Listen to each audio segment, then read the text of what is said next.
and good day, geometry. We are continuing our trek through algebra with CO12, talking about why we have zero powers and what they mean. The hidden math poster in the back, this objective can be summarized by that purplish square down at the bottom, where it says 100 to the 0 power equals 1. And basically, it says any number to the 0 power equals 1, except for 0. And that's the rule. Okay, we can jump straight to the shortcut because there is really no expanded form for this. All right, a coefficient, when you have something to the 0 power, the coefficient stays the same. And no, I did not write that in the wrong place because usually we say that the base stays the same, right? But in this case, if we have a base such as 8 to the 0 power, the rule is any base to the 0 power equals 1, this expression equals 1. If we have a base of 1045 to the 0 power, it still applies. It equals 1. Okay? So an example of a coefficient staying the same might be if we have 7n to the 0 power. Okay? Because is the 0 power applied to the 7? No. N to the 0 equals 1. So what would 7n to the 0 equal? Drake? 7, right? Because it's 7 times 1. So this is the one rule where I shouldn't say the negative powers kind of go there, but the base doesn't stay the same here. Okay? If we had 14y to the 0 power, raise your hand. What is the base of that term? What is the base? Joey? Because I asked.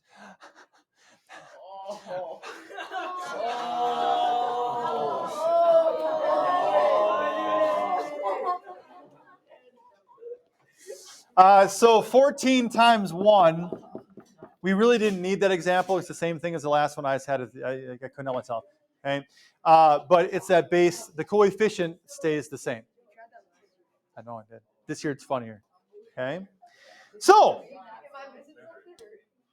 well, he said why, and I said because I asked.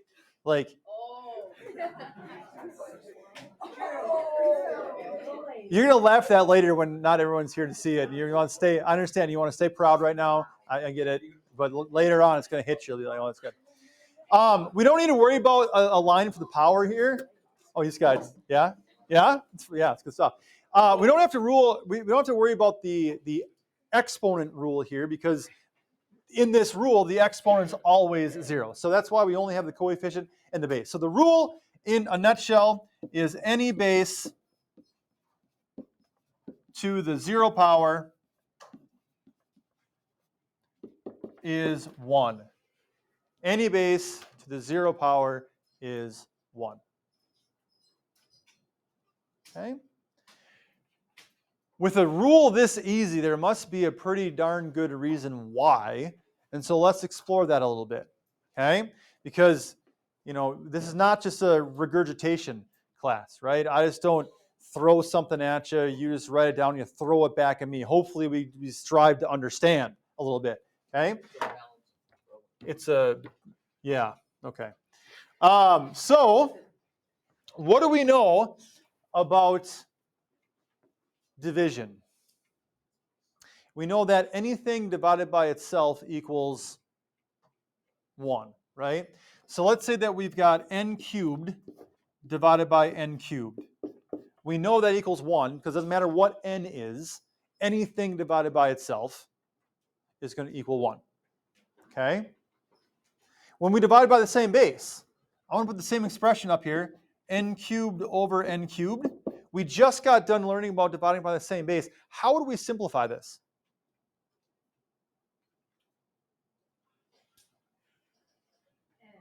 N to the 0 power, right? Powers are subtracted. 3 minus 3 is 0. The base stays the same. It's what we just corrected, what we just talked about. That expression is also equal to n to the 0 power. using that dividing by the same base rule from CO11. So when we start geometry, you'll learn something called the transitive property. And the transitive property basically says this, that if A equals B and A also equals C, then what's true about B and C? They're the same, right? If you've got A equal to B, and you can also show that A is equal to C, then B and C must also be the same. That's called the transitive property. You use it a lot once we start with geometry. But essentially here, our A is n cubed over n cubed. We've proven that A is equal to B. We've also proven that A is equal to C. Therefore, grand finale, n to the 0 must equal 1. Okay? And because n can represent any number, it's a variable, then that means that any base to the 0 power equals 1. See, we strive to understand here. We strive to understand. Okay. Looking down at the ones for you to practice here, simplify each expression. What's n to the 0? 1. What's x to the 0, y to the 0? Right, because it's essentially 1 times 1. That gives us 1. 3,481 to the 0 power. 1. 7y to the 0 power. 7. Thank you. Okay. That y to the 0 is what equals 1. This becomes 7 times 1, or 7.